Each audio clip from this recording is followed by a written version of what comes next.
Bismillahirrahmanirrahim. Assalamualaikum warahmatullahi wabarakatuh. Alhamdulillah, summa alhamdulillah, wassalatu wassalamu ala rasulillah wa ala alihi wa sahbihi wa mawalah. Wala hawla wala quwata illa billah.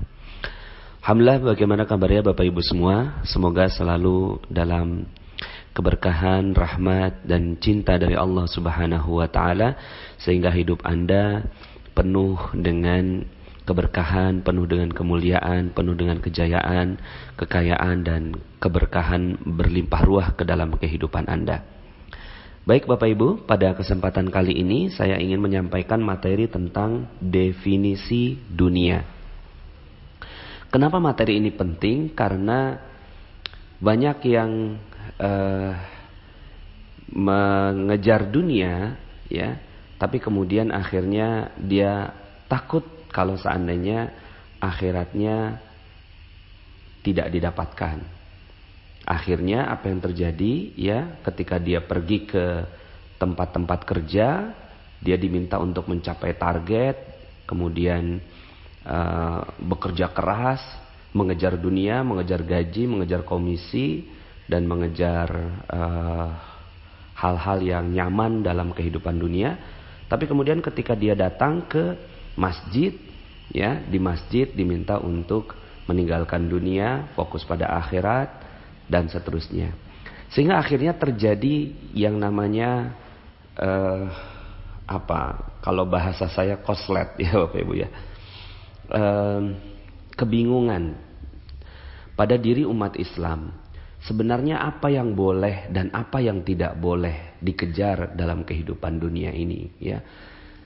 Seperti misalnya saya mengkhususkan diri membahas tentang materi magnet rezeki. Dan magnet rezeki ini memang saya memotivasi para pembaca saya, ya, atau pendengar saya untuk juga mengejar kehidupan dunia. Tapi kemudian akhirnya ada yang juga mengatakan, kok Pak Nas ngajakin orang ke dunia sih, apa nggak takut nanti di akhirat nanti ditanya oleh Allah Subhanahu wa taala, begitu ya. Terus kemudian banyak orang yang mau kaya tapi takut nanti kalau di akhirat kekayaannya malah membuat dia terlambat untuk masuk ke dalam surga Allah Subhanahu wa taala. Dan banyak sekali dalil-dalil yang menyebutkan tentang hinanya dunia. Seperti misalnya ad-dunya sijnul mu'min wa jannatul kafir. Dunia itu adalah penjara bagi orang mukmin dan surga bagi orang kafir, gitu ya. Kemudian ada dalil yang lainnya, demi zat yang menguasai diriku, sesungguhnya dunia itu lebih hina bagi Allah daripada kambing ini bagi pemiliknya. Seandainya dunia itu seimbang di sisi Allah dengan sayap seekor nyamuk, niscaya Allah tidak akan memberikan minum kepada orang kafir dari dunia walaupun seteguk air. Begitu. Ada dalil yang lainnya, barang siapa mencintai dunianya, niscaya ia akan membahayakan akhiratnya. Dan barang siapa yang mencintai akhiratnya, niscaya ia akan membahayakan dunianya. Maka utamakanlah apa yang kekal daripada apa yang binasa. Begitu. Kemudian ada hadis yang lainnya, ya, yang ini diriwayatkan oleh Abu Dunya dan Al-Baihaqi. Hubbud dunya ra'su kullu khati'ah. Cinta dunia adalah pangkal dari setiap kesalahan. Nah, bahasan-bahasan seperti ini, dalil-dalil yang seperti ini yang akhirnya membuat banyak sekali umat Islam yang takut mengejar dunia, gitu ya. Bagaimana tidak? Ya, hukumannya besar sekali di sisi Allah Subhanahu wa taala. Ayatnya di dalam Al-Qur'an itu banyak sekali, ya. Ad-dunya mata', ya. Dunia ini adalah perhiasan, permainan, ya, dan seterusnya. Sehingga akhirnya ketika diajak, ya, untuk mengejar dunia, akhirnya banyak sekali yang mengalami ketidakkongruenan, gitu ya, ketidaksinkronan di dalam pikirannya, ya.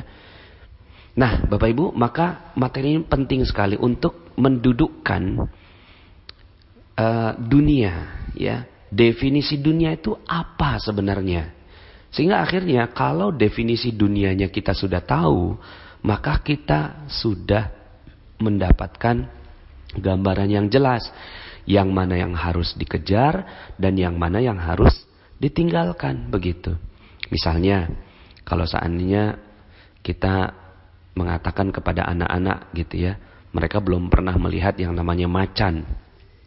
Hei, hati-hati sama macan gitu. Hati-hati sama macan. Macan itu bisa menerkam kamu gitu ya. Jadi kita ngomong nih sama anak-anak, hati-hati sama macan karena macan itu bisa menerkam kamu.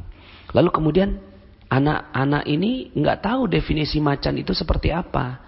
Lalu dalam bayangannya, imajinasinya, dia katakan bahwa macan itu adalah seekor yang punya telinga panjang, kemudian dia jalannya lompat-lompat, warnanya putih gitu ya. Lah, kita menganggapnya itu kelinci, tapi bagi si anak ini, itulah macan yang diperingatkan jangan sampai kita mendekatinya. Akhirnya apa yang terjadi? Yang terjadi adalah ketika melihat kelinci, gitu ya, dia pikir itu macan, sehingga akhirnya dia tinggalkan. Tapi ketika melihat ada binatang yang besar, loreng gitu ya, kuning dengan hitam begitu atau coklat hitam, dia pikir bahwa itu sesuatu yang aman, itu kelinci yang bisa dipermainkan atau dibuat sebagai mainan. Apa yang terjadi ya? Yang terjadi adalah dia malah dimangsa, nih anak dimangsa oleh si macan tersebut. Nah, begitu juga dengan dunia. Karena definisi yang tidak tepat, ya, definisi yang tidak tepat, maka akhirnya sesuatu yang harusnya dikejar malah dijauhi. Sesuatu yang harusnya dijauhi malah dikejar. Karena definisi dunianya ini tidak tepat, ya. Maka apa itu dunia? Saya sering bertanya kepada banyak sekali teman diskusi saya, ya, atau misalnya di dalam masjid, di dalam majelis taklim, saya sering bertanya, ayo siapa yang tahu definisi dunia itu seperti apa? Ternyata banyak yang nggak tahu loh Bapak Ibu. Ketika saya tanyakan apa itu dunia, ada yang bilang dunia itu sementara. Loh, berarti kalau yang sementara itu apa? Mobil sementara, rumah sementara, istri sementara, suami sementara, anak sementara. Berarti itu harus kita jauhi. Ya, kalau itu dunia, maka itu harus kita jauhi. Nah, pertanyaannya, apa benar itu yang harus kita jauhi? Gitu. Masjid sementara, suatu saat nanti akan terjadi kiamat, gitu ya. Ternyata definisi bahwa dunia adalah sementara tidak tepat. Apa itu dunia? Dunia adalah apa yang kita lihat sekarang.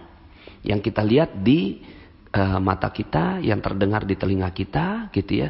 Terus kemudian, ya inilah sekarang dunia. Akhirat itu apa? Akhirat adalah sesuatu yang belum terlihat, belum ada. Nanti suatu saat kita akan ke sana.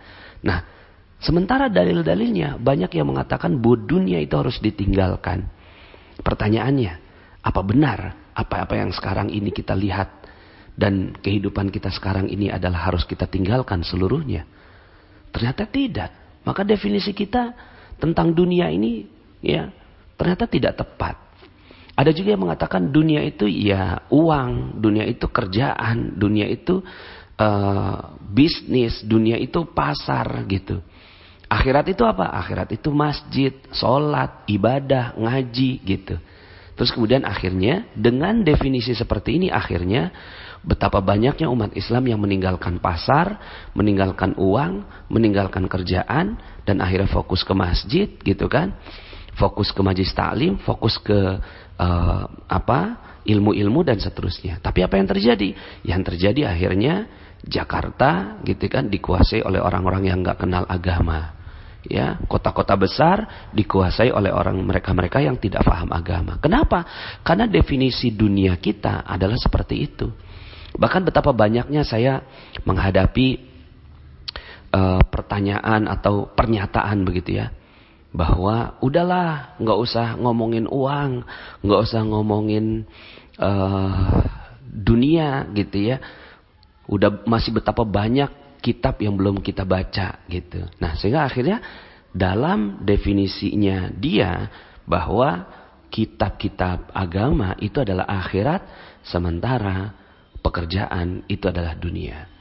Nah, Bapak Ibu, Ini adalah definisi yang berkembang di masyarakat.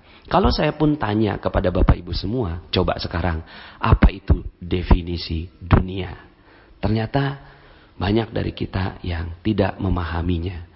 Nah, dalam materi ini, saya ingin menyitir satu hadis yang tegas sekali menjelaskan tentang definisi ini. Sehingga akhirnya dengan definisi dunia ini, kita jadi jauh lebih mudah dalam mendefinisikan apa yang harus kita kejar dan apa yang harus kita tinggalkan. Apa itu dunia? Dalam sebuah hadis Rasulullah Sallallahu Alaihi Wasallam bersabda, "Ad-dunya mal'unah, mal'unun ma fiha illa ma kana lillahi minha."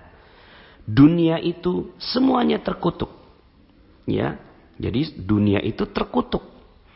Terkutuklah apa yang ada di dalamnya kecuali yang ditujukan kepada Allah. Sekali lagi, dunia itu terkutuk dan terkutuklah apa yang ada di dalamnya kecuali yang ditujukan kepada Allah. Ya, dalam hadis yang lain, dalam format dan redaksi yang lain. Kalau ini kan yang diriwayatkan oleh Tirmizi dan ia menghasankannya, ya. Nah, sementara Imam Ibnu Majah itu dengan tambahan illa zikrullah, kecuali mengingat Allah atau zikrullah, dan apa yang mendukungnya orang yang berilmu dan para penuntut ilmu. Nah, Bapak Ibu, ini definisi yang akan memudahkan kita, ya, akan memudahkan kita melihat apa itu dunia. Definisinya kuat sekali Bapak Ibu, ya, bahwa ternyata semua dunia ini terkutuk Bapak Ibu, ya. Jadi dunia ini terkutuk. Apapun yang ada sekarang ini terkutuk. Tapi ada tapinya. Makanya Allah, ya, Rasulullah SAW itu menyebutkan kata illa, kecuali, illa makana lillahi minha, kecuali apa-apa yang ditujukan kepada Allah Subhanahu wa Ta'ala. Maka dengan definisi ini, pegang aja Bapak Ibu definisi ini, bahwa dunia ini semuanya terkutuk kecuali yang ditujukan untuk Allah. Telegram yang sekarang Anda dengar ini terkutuk Bapak Ibu. Terkutuk, iya terkutuk, kecuali ditujukan untuk Allah Subhanahu wa Ta'ala. Ketika dia ditujukan untuk Allah, maka telegram ini menjadi bagian akhirat kita. Saya terkutuk Bapak Ibu, saya ini terkutuk, ya, karena saya bagian dari dunia sekarang ini.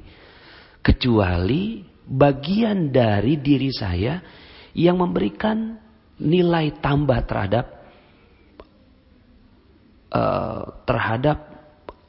sesuatu yang mengajak kepada Allah Subhanahu wa Ta'ala. Maka lisan saya terkutuk Bapak Ibu. Lisan saya terkutuk kecuali lisan yang mengajak kepada Allah Subhanahu wa Ta'ala. Mata saya Bapak Ibu terkutuk kecuali mata yang ditujukan untuk Allah Subhanahu wa Ta'ala. Waktu saya semuanya terkutuk Bapak Ibu, kecuali waktu yang saya tujukan untuk Allah Subhanahu wa Ta'ala. Ya. Kemudian akhirnya dengan definisi ini Bapak Ibu, uang itu terkutuk. Uang itu terkutuk kecuali uang yang ditujukan untuk Allah Subhanahu wa Ta'ala. Ya. Uang yang ditujukan untuk Allah apa? Ya, uang yang ditujukan untuk beribadah. Ketika dia makan, maka dia bisa berdiri untuk sholat. Maka uangnya menjadi uang akhirat. Ketika dia makan, lalu kemudian dia bersyukur kepada Allah, rezekinya rezeki yang halal. Maka uang ini menjadi uang akhirat, bukan uang dunia. Karena uang itu ditujukan untuk Allah Subhanahu wa Ta'ala. Jadi Bapak Ibu, mobil itu terkutuk. Kecuali mobil, ya, bagian dari mobil itu yang ditujukan untuk Allah Subhanahu wa Ta'ala. Kalau seandainya kita naik mobil supaya dipuji orang, lihat dong, saya ini hebat bisa beli mobil, maka mobilnya jadi mobil terkutuk Bapak Ibu. Tapi ketika Alhamdulillah ya Allah, terima kasih Engkau telah memberikan kepadaku sebuah kendaraan, maka jadikan kendaraan ini memudahkan aku untuk beribadah kepada Engkau, memberikan kebahagiaan untuk istri, memberikan kebahagiaan untuk anak, dan kemudian bisa beramal soleh, bisa menuntut ilmu, ya, bisa pergi ke tempat-tempat ibadah dan seterusnya. Maka mobilnya bisa menjadi mobil akhirat. Sebagaimana sendalnya Bilal bin Rabah. Seluruh sendal itu terkutuk. Tapi kenapa kok sendal Bilal itu masuk ke dalam surga? Ya, suatu ketika Rasulullah SAW itu mengatakan bahwa sendalnya Bilal sudah di surga, terompahnya Bilal di surga. Ya, kenapa demikian? Karena terompahnya Bilal ditujukan untuk beribadah kepada Allah Subhanahu Wa Taala. Nah, maka Bapak Ibu, kelihatannya amalnya amal dunia, kerja itu dunia kelihatannya Bapak Ibu. Ya. Dunia kelihatannya, tapi kalau pekerjaannya ini ditujukan untuk Allah Subhanahu Wa Taala, maka pekerjaannya menjadi pekerjaan akhirat. Ya. Kemudian uang kita terima, kelihatannya dunia, tapi dia kalau ditujukan untuk Allah Subhanahu Wa Taala menjadi uang akhirat. Rumah itu dunia, tapi ketika dia ditujukan untuk Allah Subhanahu Wa Taala yang di dalamnya agar tertegak nilai-nilai Allah, maka rumahnya menjadi rumah akhirat. Ya. Nah, maka Bapak Ibu, dengan definisi ini akhirnya kita tahu apa yang harus kita tinggalkan. Bukan mobilnya yang ditinggalkan, bukan pekerjaannya yang ditinggalkan, bukan uangnya yang ditinggalkan, bukan rumahnya yang ditinggalkan, tapi yang ditinggalkan adalah riya, ingin dipuji, kesombongan, kebanggaan diri, kemunafikan, ya. Lalu kemudian hal yang sia-sia ditujukannya untuk ya maksiat, tidak terdengar lantunan ayat suci Al-Qur'an di dalam sebuah rumah, ya. Lalu kemudian di dalamnya terdapat kemarahan, iri dengki, ya, sumpah serapah, janji palsu, ya, dan seterusnya. Nah, ketika itu yang terjadi dan ada di dalam sebuah rumah, mobil, harta, uang dan seterusnya, maka itulah yang menjadi bagian dari dunia yang harus ditinggalkan. Lalu apa yang harus dikejar? Yang harus dikejar adalah yang ditujukan kepada Allah Subhanahu Wa Taala. Begitu juga misalnya, sholat itu amal akhirat. Sholat itu amal akhirat. Kelihatannya sholat itu soleh. Kelihatannya. Tapi kalau sholat itu ditujukannya untuk dipuji manusia, maka sholatnya menjadi sholat dunia. Bukan menjadi sholat akhirat. Amalnya amal akhirat. Tapi ya sebenarnya itu dunia. Kenapa? Karena ingin dipuji.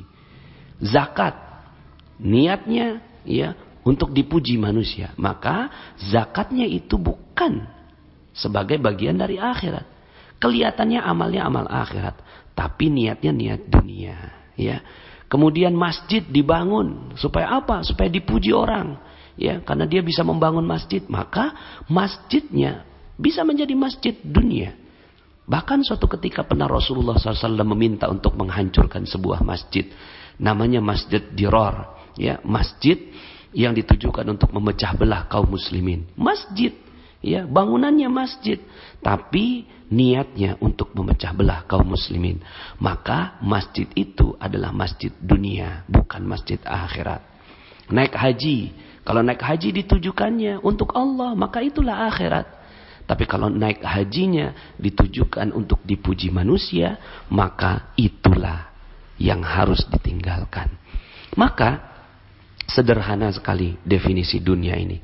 Ad-dunya mal'unah. Dunia ini semuanya terkutuk. Mal'unun ma fiha illa ma kana lillahi minha. Ya, semuanya terkutuk kecuali yang ditujukan untuk Allah Subhanahu Wa Taala. Maka akhirnya Bapak Ibu yang dirahmati Allah Subhanahu Wa Taala, apa yang harus kita tinggalkan? Yang harus kita tinggalkan adalah semua yang tidak ditujukan untuk Allah. Itu yang harus ditinggalkan. Semua yang tidak ditujukan untuk Allah dan yang digunakan atau dicapai atau dilaksanakan tidak dengan ketentuannya Rasulullah Sallallahu Alaihi Wasallam, itulah yang harus kita tinggalkan. Tapi kalau seandainya bercanda dengan istri, ya, bercanda dengan istri ini bagian dari akhirat, ya. Maka suatu ketika Rasulullah SAW menyampaikan bahwa ya mendatangi istri adalah bagian dari pahala. Lalu kemudian ada sahabat yang bertanya, ya Rasulullah, kenapa itu disebut sebagai pahala? Ya, bukankah itu ya bersenang-senang kehidupan dunia gitu ya? Bersenggama dengan istri. Lalu kemudian kata Rasulullah, apakah jika dilampiaskannya ke tempat yang lain itu menjadi dosa? Iya, maka melampiaskannya di dalam koridor Allah Subhanahu wa taala menjadi pahala, maka menjadi akhiratnya gitu. Jadi jelas saja apa saja yang berada di dalam ketentuan agama, apa saja yang berada di dalam ketentuan Allah dan Rasulnya, maka itulah akhirat. Walaupun bentuknya dunia. Walaupun bentuknya dunia. Maka suatu ketika pernah Rasulullah SAW itu mengatakan bahwa seorang yang sombong tidak akan pernah mendapatkan syurga. Walaupun sebesar zarrah. Ya, walaupun kecil halus begitu ya. Kemudian ada seorang sahabat yang bertanya, ya Rasulullah, saya ini suka pakaian yang bagus. Pakaiannya suka yang bagus gitu ya. Kemudian penampilannya suka yang bagus begitu. Apakah itu juga termasuk sombong ya Rasulullah? Kata Rasulullah SAW dalam lanjutan hadisnya, ya sebenarnya sombong itu adalah, nah jadi didefinisikan. Sombong itu apa? Sombong itu bukan penampilannya, fisiknya, bukan. Tapi sombong itu dua. Yang pertama, batrul haq, yaitu tidak mau menerima kebenaran. Ini adalah kesombongan. Batrul haq. Walaupun kebenaran itu disampaikan oleh anak kecil, hamba sahaya, orang yang tidak berharga. Maka jika itu kebenaran, kalau dia tidak mau terima, maka itulah kesombongan. Dan itulah dunia. Batrul haq wa ghamtun nas. Dan merendahkan manusia. Merendahkan manusia ini ya seperti yang dalam materi kita terumbu karang. Ya, bahwa kita kadang-kadang di dalam pikiran kita ngelihat bencong misalnya gitu ya, lalu kemudian kita hancurkan. Lah itu adalah bagian dari dunia. Merendahkan manusia, merendahkan orang yang bermaksiat, padahal belum tentu. Nanti di ujung hayatnya bisa jadi dia dikasih taubat oleh Allah. Kita yang sekarang ini berada dalam taat, bisa jadi di ujungnya ditergelincirkan oleh Allah Subhanahu wa taala. Maka yang harus kita tinggalkan ini bukannya uang, bukan harta, bukan mobil, bukan rumah, bukan pekerjaan, bukan. Ya, itu adalah bagian dari dunia yang terkutuk seluruhnya. Tapi, gitu ya, yang harus ditinggalkan adalah yang semua itu ditujukannya untuk selain Allah Subhanahu wa taala. Ya, maka dari sekarang jelas Bapak Ibu, boleh nggak kita punya uang penghasilan 5 miliar per bulan? Boleh sekali, ya. 5 miliar per bulan, boleh sekali. Asalkan, ya, 5 miliarnya ini ditujukan untuk Allah Subhanahu wa taala. Tentunya ditujukan untuk Allah ini bukan berarti 100% disedekahkan, tidak. Itu tingkatan tertinggi, yaitu Abu Bakar Siddiq radhiyallahu an. Ada yang 50%, seperti Umar bin Khattab radhiyallahu an. Nah, yang diminta oleh Allah Subhanahu wa taala 2,5%, itu yang wajib ya. Tergantung dengan beberapa jenis zakatnya ya. Minimal banget 2,5% dikeluarkan, dan itu betul-betul dikeluarkan untuk perjuangan Allah Subhanahu wa taala. Selebihnya digunakannya untuk koridor Islam. Memberikan pakaian yang baik buat istri ya. Bahkan dalam sebuah hadis Rasulullah SAW itu mengatakan 1 dinar, 1 dirham yang diberikan kepada istri ya, itu jauh lebih baik daripada 1 dinar, 1 dirham yang diberikan kepada fakir miskin. Begitu Bapak Ibu ya. Sehingga akhirnya apa-apa yang kita tujukan, pakaian istri agar dia menutup auratnya, sendalnya supaya dia bisa berjalan dengan baik ke majelis ta'lim, anak-anak kita diberikan pendidikan yang baik begitu ya. Makan kita dimulai dengan basmalah, diakhiri dengan alhamdulillah. Maka makanan kita menjadi makanan akhirat begitu. Walaupun nantinya sebagian menjadi kotoran gitu ya, tapi itu sudah menjadi bagian dari akhirat karena ditujukannya untuk Allah ya. Maka Jelas saja Bapak Ibu bahwa apapun semua tercela kecuali yang ditujukan untuk Allah. Ya, jadi jangan sampai akhirnya kita merasa bahwa pekerjaan ini hina. Yang mulia itu adalah di masjid, padahal di masjid supaya dipuji orang. Tetap aja di masjid akhirnya ya. Kalau dia dipuji orang, itulah masjid dunia. Salatnya untuk salat dunia, gitu ya. Jadi jelas saja Bapak Ibu, mungkin kalau seandainya Bapak Ibu membaca buku saya, di buku itu ya ada di positive motivation, bab keempat. Bab keempat yang termasuk dunia adalah negative motivation. -1, -2, -3 sampai -8. Inilah dunia. Jadi dunia adalah ya segala motif-motif yang ditujukan bukan untuk Allah. Sementara yang akhirat adalah yang positive motivation. +1, +2, +3 sampai +8. Ini adalah motif-motif akhirat. Maka Bapak Ibu, yuk sama-sama kita berfastabiqul khairat. Kita berlomba-lomba dalam kehidupan dunia, ya. Berlomba-lomba dalam kehidupan dunia. Berlomba-lomba apa? Berlomba-lomba untuk bahagiakan dan muliakan orang lain dengan semata-mata untuk ya dipuji oleh Allah Subhanahu wa taala. Enggak perlu pujian manusia. Kita perlunya pujian Allah, ya.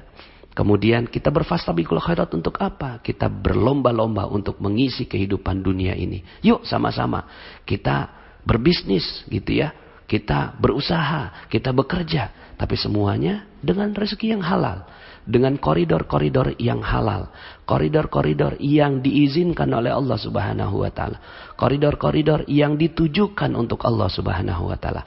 Kalau sudah seperti ini, maka dunia Anda bisa menjadi akhirat Anda, ya. Dunia yang secara fisik ini ya, itu insya Allah bisa ketemu lagi di akhirat, ya. Rumahnya nanti bisa ketemu lagi, walaupun rumah yang sekarang tipe 120 misalnya ya, atau tipe 36 gitu ya. Nanti di akhirat ya ketemu lagi, cuma Masya Allah ya, itu cuma jadi debu gitu ya di surga, karena bangunan yang Allah berikan di surga itu jauh-jauh lebih mulia dibandingkan dengan rumah yang sekarang kita tempati. Mobil kita insya Allah nyampe ke akhirat, gitu ya, nyampe. Cuma nanti jadi museum aja Bapak Ibu ya. Cuma kelihatan jadi kayak mainan gitu ya, kayak apa, mobil mainan nanti di surga. Karena kita udah pakai buruk Bapak Ibu ya. Gitu. Pasar kita insya Allah, kita nak datang ke mall tapi tujuan kita bagus, mata kita dijaga tidak melihat yang diharamkan Allah, lalu kemudian kita berbisnis dengan baik, maka pasarnya bisa menjadi pasar akhirat. Cuma nanti itu jadi cuma pasar-pasaran kayak kartu monopoli gitu Bapak Ibu ya. Karena di sana pasarnya surga ini Masya Allah indah luar biasa. Jadi Bapak Ibu, yuk sama-sama kita berlomba. Saya berlomba dengan Bapak Ibu semua. Berlomba untuk apa? Berlomba untuk memurnikan segala yang kita lakukan di dunia ini hanya untuk Allah. Karena kalau tidak seperti itu, maka itulah dunia. Itulah dunia yang dikutuk oleh Allah Subhanahu wa taala. Jadi jelas Bapak Ibu, apa itu definisi dunia? Definisi dunia adalah semua yang ada di dunia ini terkutuk kecuali yang ditujukan untuk Allah, yang dicapai dengan cara Allah. Itulah yang bisa selamat Bapak Ibu ya. Sekali lagi, dunia ini semua terkutuk. Telegram ini terkutuk, masjid ini terkutuk Bapak Ibu, rumah terkutuk ya. Kemudian masjid terkutuk, maksud saya dalam tanda petik Bapak Ibu ya, kalau masjidnya tidak ditujukan untuk Allah Subhanahu wa taala ya. Bukan berarti ya masjid itu terkutuk, tidak. Kalau masjidnya itu ditujukan untuk Allah, dan rata-rata memang masjid ditujukannya untuk Allah ya. Cuma ada sedikit saja ya, seperti Masjid Dirar yang dihancurkan oleh Rasulullah sallallahu alaihi wasallam. Nah, ini yang menjadi masjid yang dikutuk oleh Allah Subhanahu wa taala. Nah, kebanyakannya pasar lebih banyak terkutuknya begitu. Karena lebih banyak iblisnya, lebih banyak syaitannya, lebih banyak godaannya. Disitulah ujian kita. Tapi kalau di masjid cenderungnya gitu ya, cenderungnya ini jauh lebih banyak malaikatnya dibandingkan dengan di pasar. Tapi yuk sama-sama ya, yang harus kita tinggalkan apa? Niat-niat yang tidak baik dan cara-cara yang tidak sesuai dengan caranya Rasulullah sallallahu alaihi wasallam. Itulah dunia. Demikian Bapak Ibu, mudah-mudahan kita bisa jauh lebih clear lagi apa yang harus kita kejar, ya. Jadi duit nggak apa-apa Bapak Ibu dikejar, asalkan duitnya ditujukannya untuk Allah, dengan cara Allah, dimakan dengan cara yang halal, ya, diberikan ke tempat-tempat yang halal, begitu Bapak Ibu, ya. Itu adalah bagian dari agama juga. Jadi ya, agama bukannya nggak ngomongin uang, agama bicarakan uang, tapi uang yang akhirnya masuk dalam koridor agama. Terima kasih, mohon maaf atas segala kekurangan. Ya, saya Nasrullah, sampai jumpa dalam audio-audio berikutnya. Assalamualaikum warahmatullahi wabarakatuh.